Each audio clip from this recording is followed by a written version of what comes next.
What's going on, fishing freaks? Welcome to the LFG channel again. Glad to have you back here. So the last couple of videos you've seen me and Rob camping out on the shores of Lake Sam Rayburn Reservoir and trying to go after those big female bass.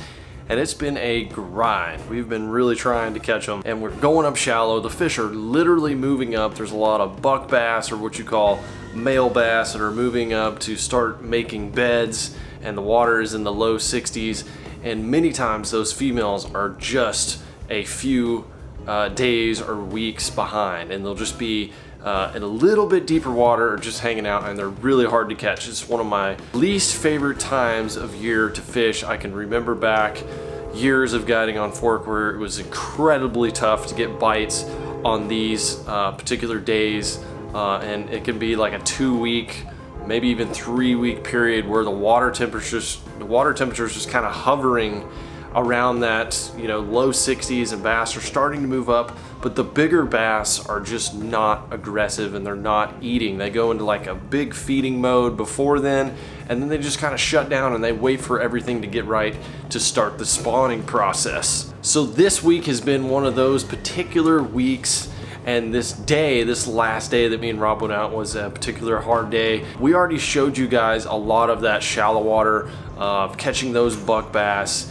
and that shallow senko bite, the weightless bite. That is a ultimate technique when the fishing is tough, is throwing that weightless senko or fluke bait.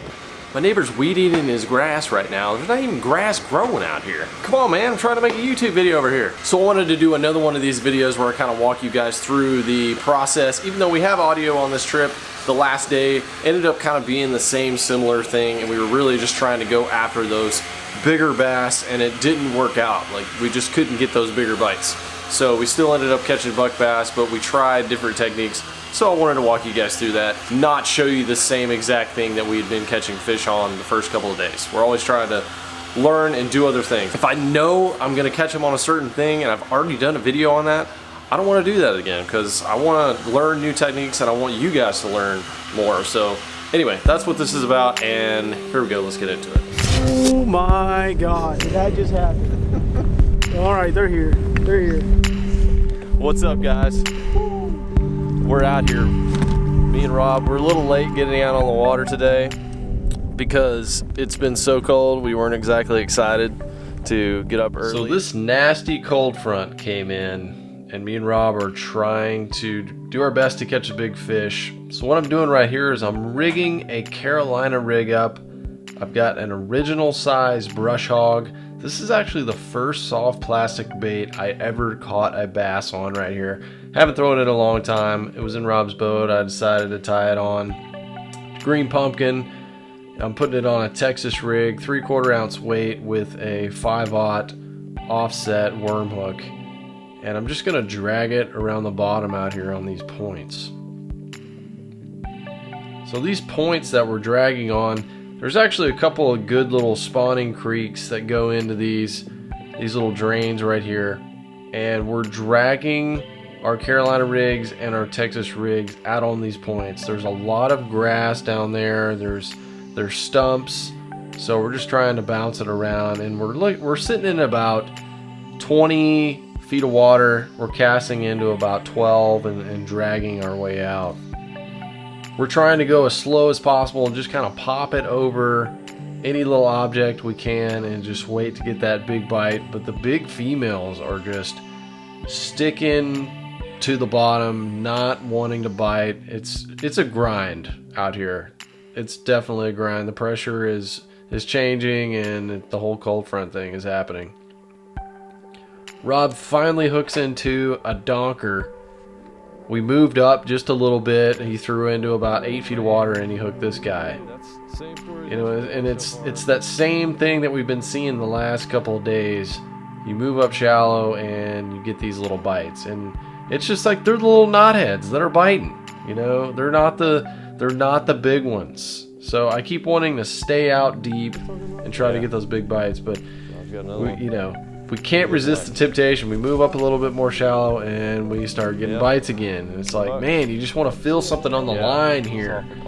And Rob's actually got a Carolina rig brush hog, a baby brush hog, which is a super good slow fishing technique for this time of year. And like I said at the beginning of the video, there's a couple of weeks at the beginning of the year where the bass settle in and they get very hard to catch, and we're going through these weeks right now.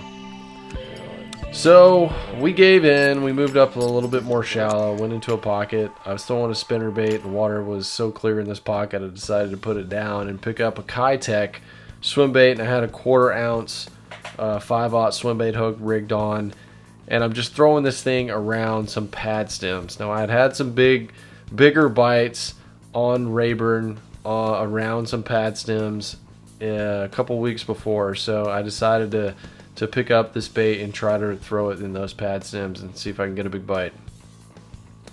I'm just kind of slow reeling this and just letting that tail thump side to side, and I've got this rigged on braid and a 7-foot heavy action rod, kind of like a broomstick type situation. I'm expecting to get a big bite.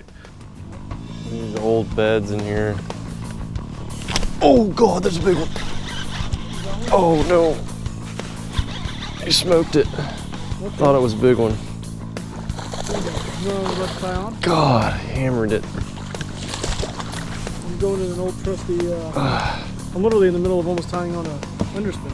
Oh. That's actually what I was thinking in my head. I just took off a lipless. Definitely tie that There on. you go. Good job, little dude. All right. That's not what I was expecting on the swim bait, but first sign of life back here in the shallows. We moved up a little bit. Got some lily pad stems down there. Looks like There's a lot. just, God, it's beautiful. This water, So that wasn't the bass that we were looking for, but I decided to keep casting in these pad stems. Maybe there'd be a big one that was starting to move up. This water temperature back here is in the low 60s. We're touching 60 degrees. So, you know, I'm thinking that it might be some big fish starting to move up. It was actually 58 on the main lake. No more bites in there, so we decided to get the heck out of there. Actually. So the fishing has sucked so far. A little piece of hydrilla right there. Lake is full of grass. This area we're fishing. There's deep grass out here. There's shallow grass. We're just kind of plugging away though. We kind of snuck up in there for a little bit on the shallow stuff. Caught a few fish, but told you guys we were going to commit to trying to catch big fish. We're trying to. Throwing bigger baits. Now we're just going to go looking. We're just going to look on the grass. So the mental game that is going on right now with me and Rob is we are trying to get that big bite. And we've spent the last couple of days fishing shallow and catching these buck bass and having success going slow with a weightless senko, but you guys have already seen that. You already know it's a proven technique. It's a go-to during this time of year. And the only thing that's going to result out of that is maybe us catching some fish. Maybe we get a big bite, but you guys have already seen that technique. So I want to show you guys something different. So right now I'm rigging up a Storm swim bait. I believe this is the 4-inch, maybe even the 5-inch. One of my favorite baits for clear water, deep water fishing. It's a good replacement for an A-rig. And I'm going to throw this on this point right here that's got some grass. We literally saw a bass come out of the water right next to the boat on this point. And I said, all right, let's stop and fish this with some swim baits and some other baits. What I'm trying to do here is just slowly reel this thing off the bottom and kind of pull it up off the grass. The grass drops off about 12 feet, so I'm trying to hit those fish. And I can see them on the graph. They're kind of moving around this point. But we get a couple of bites on that, and they're just not eating the bait. They just don't want to bite. And then all of a sudden, Rob gets a big bite on his Carolina rig. It's like a 4 or 5 pounder, and it jumps off. Rob. I don't even know what to say anymore. He is pissed right here, and we are both just feeling defeated. We are going so hard, and it's taking so long in between casts and grinding to get these bites. So when we get a bite, we want to get into the boat, and that was the biggest bite by far of the day. So that really sucked. But it was a clue to kind of what was going on here. We just had to slow down around these big main lake and secondary points going into these pockets with the Carolina rig. So I tied on a Carolina rig as well, and I'm just trying to drag it, you know, in that 12 to 15 foot range, trying to hit those fish that are starting to move up.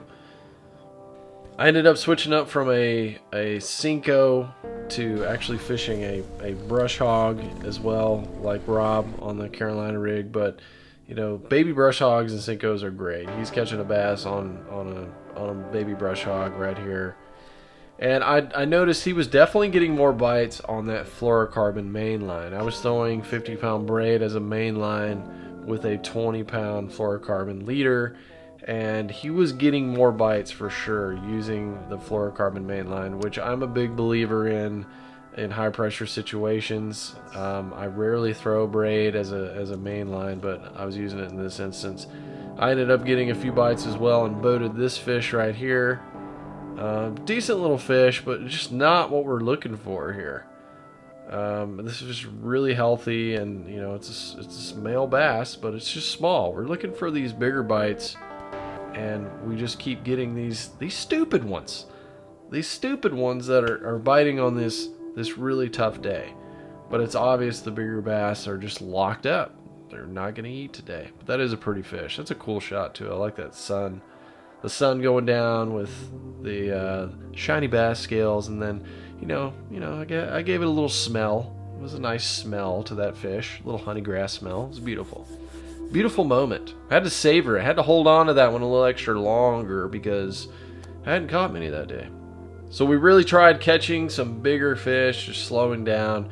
And it was obvious that the males were moving up in the afternoon as the water was warming up, and we were kind of starting this whole process over again, like the first day we started our journey, where it started to warm up and the male bass started to move shallow later in the day.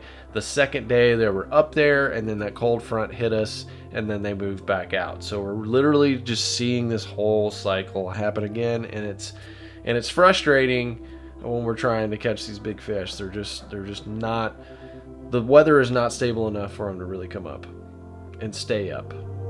It's a tough day. We need some dabs. Dab it up, guys. Cheers. So after getting very little bites, we'll try a little spike it. Always like a little spike it on there. Watermelon, green pumpkin, watermelon red, a little spike it this time of year. That just really looks like a bluegill.